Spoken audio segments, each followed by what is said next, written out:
Perkenalkan, nama saya Wan Sin Halim. Halo, nama saya Samuel Lau. Halo, saya Wirawati Haryanto. Nama saya Ahmad Yani. Perkenalkan, nama saya Wilan Haryanto. Nama saya Yeni Xiaoyan.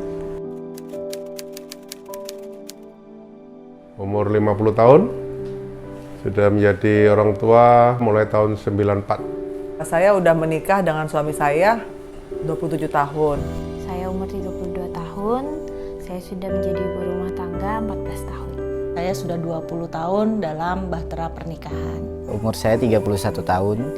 Saya sudah menjadi seorang kepala rumah tangga sekitar 10 tahun. Umur saya 40 tahun. Saya sudah menikah selama 14 tahun dan sudah menjadi ayah dari 4 orang anak selama 13 tahun. Hari kasih sayang menurut saya bukan seperti yang dikatakan cuma di tanggal 14 Februari, hari Valentine, tapi hari kasih sayang adalah hari yang tiap hari yang kita laluin, yang harus kita rasakan dan kita terapkan untuk menjadi kasih sayang di dalam keluarga kita. Kasih sayang itu harus tulus dan ikhlas. Tidak pura-pura, tidak dibikin-bikin, tapi semuanya real dari dalam hati kita. Hari kasih sayang, sebenarnya kasih sayang itu harus diperingati setiap hari, bukan hanya menjadi satu momentum di satu tanggal tertentu. Jadi kasih sayang adalah sebuah momentum yang seharusnya setiap hari itu ada di dalam kehidupan kita. Hari kasih sayang itu bukan hanya sekedar di hari Valentine atau 14 Februari. Bagi saya, hari kasih sayang itu boleh kita aplikasikan setiap hari. Menurut saya hari kasih sayang itu bukan mengungkapkan, tapi melakukan hal-hal yang membuat orang di sekitar kita menjadi lebih baik dan juga lebih nyaman.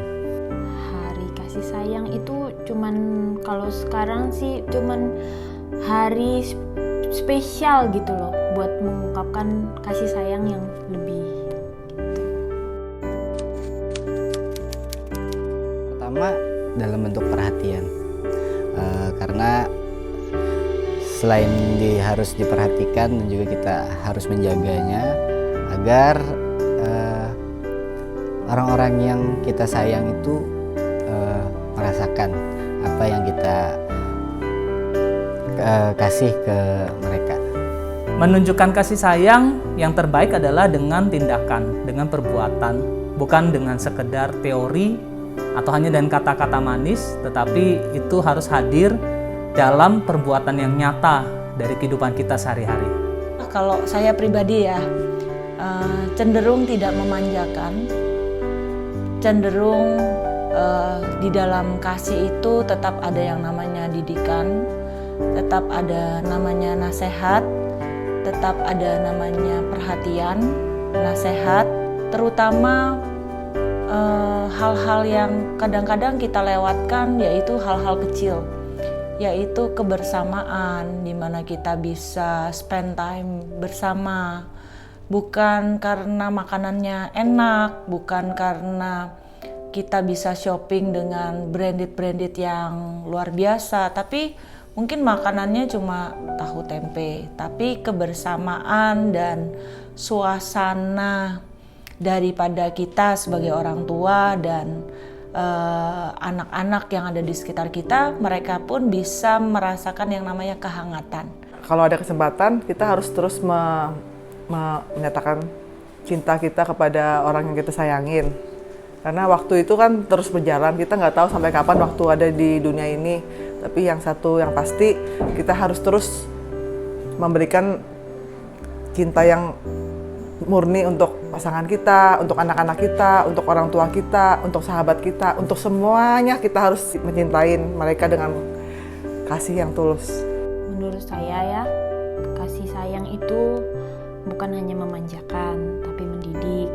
Jadi tidak selalu oke, tidak selalu boleh, tapi juga mengajari, membekali anak-anak kita itu supaya nanti besarnya kalau udah di dunia luar itu bisa menjadi orang yang berguna. Ya, kita menyampaikan dengan tindakan maupun perhatian maupun tingkah laku kita. Karena kalau apabila cuma diperkatakan aja tanpa perbuatan juga tidak ada artinya. Of course my family. Suami, anak.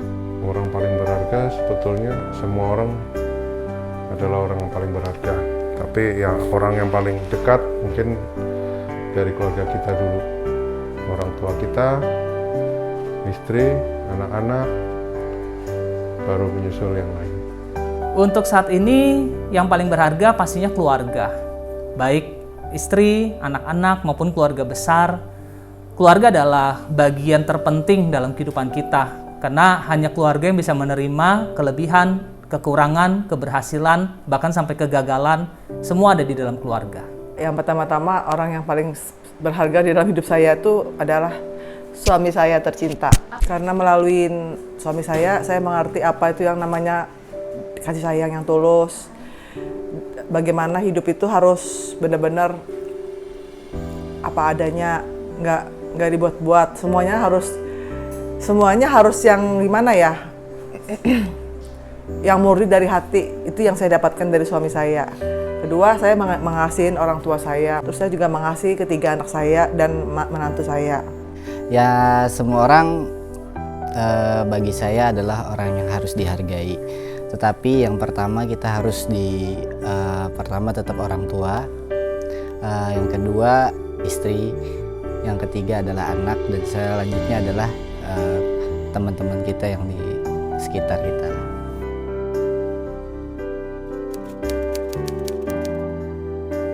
Saat melamar istri saya tercinta. Ada banyak momen yang berharga, tapi yang paling berharga adalah ketika kita bersama keluarga itu bisa berkumpul bersama-sama, bukan hanya suami, istri, dan anak, tapi juga ketika seluruh keluarga besar kita boleh bisa berkumpul dalam momen-momen tertentu, dalam hari raya besar, dalam hari raya libur. Ketika semua keluarga masih bisa berkumpul, masih bisa saling menunjukkan kasih sayang satu dengan yang lain, itu adalah momen terbaik ketika kita masih bisa berkumpul dengan keluarga dan orang-orang yang kita kasihi. Momen yang paling berharga ya waktu pertama kali mempunyai anak, habis itu 2 tahun yang lalu itu menikahkan anak. Momen yang paling berharga ya ketika saya melahirkan, lihat anaknya sehat, lengkap, terus ya itu suatu kebahagiaan sih jadi ibu.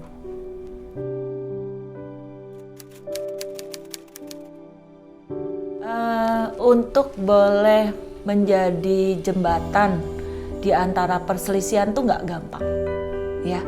Dibutuhkan hikmat, dibutuhkan yang namanya waktu mungkin. Kadang-kadang kan kita tuh kepinginnya instan, nggak bisa kayaknya. Tapi ada waktu dimana kita tahu, oh yang ini sudah lebih adem, yang satunya juga udah lebih adem. Dan waktu-waktu mereka sedang panas justru jadilah es batu di sela-sela ketegangan mereka. Artinya yang satu sisi juga jadi cooling down dalam hubungan, dan itu luar biasa. Dalam setiap keluarga, konflik pasti tidak terhindarkan, akan banyak perbedaan-perbedaan. Dan ketika konflik itu boleh terjadi, cara terbaik untuk menyelesaikannya adalah kita mungkin harus belajar mengalah, belajar mendengar lebih banyak daripada berbicara, dan berusaha untuk secepat mungkin menyelesaikan suatu konflik atau perbedaan. Tidak dibiarkan terlalu larut, tidak dibiarkan berlama-lama, tetapi sesegera mungkin dapat menyelesaikannya.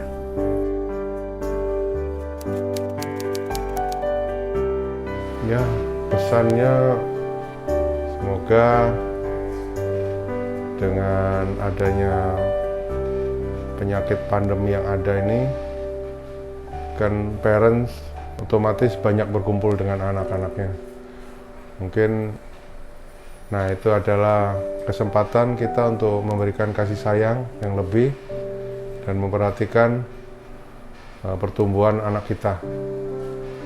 Jadi semakin dekat, menjadi semakin baik antara hubungan orang tua dengan anak. Itu aja. Sayangilah anak-anak kita dengan tulus. Walaupun kadang-kadang bisa bentrok dengan anak-anak ataupun bisa ada soal, berikanlah maaf yang setulus-tulusnya kepada anak-anak kita. Kalau bisa jangan ada lagi kekerasan. Seperti dulu saya pernah melakukan kekerasan kepada kedua anak saya yang pertama, itu karena saya dari kecil tidak mengenal apa namanya cinta kasih.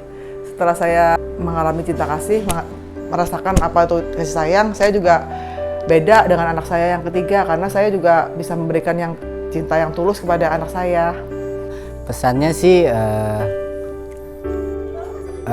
tetap menjadi orang yang bisa jadi contoh bagi teman-teman kita di sekitar, tetap menjadi yang terbaik bagi diri dia sendiri dan juga sekitarnya. Sebenarnya hari kasih sayang itu bagus sekali gitu loh. Tapi tidak hanya di hari kasih sayang saja kita mengungkapkan kasih sayangnya gitu. Dan sebagai orang tua itu tiap hari meskipun banyak ngomelnya, seperti saya tiap hari ngomel, itu merupakan wujud kasih sayang gitu loh. Karena ya demi kebaikan anak-anak masing-masing gitu. Untuk hari kasih sayang ini, sebuah tanggal itu hanya merupakan puncak momentumnya. Tetapi seharusnya tanpa ada hari tanggal tertentu, kita bisa menerapkan kasih sayang ini dalam keseharian kita setiap hari.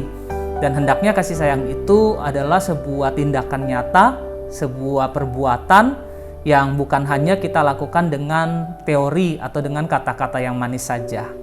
Hari kasih sayang merupakan momen, ya, dimana mungkin kita mengungkapkan kasih itu secara lebih spesial. Tapi bukan berarti kita mengungkapkan kasih itu hanya di momen spesial, ya. Biarlah kita mengungkapkan kasih itu everyday, setiap hari. Tapi gunakanlah momen spesial ini sebagai satu momen di mana kita buat sesuatu yang lebih unik, lebih menarik di antara satu dengan yang lain.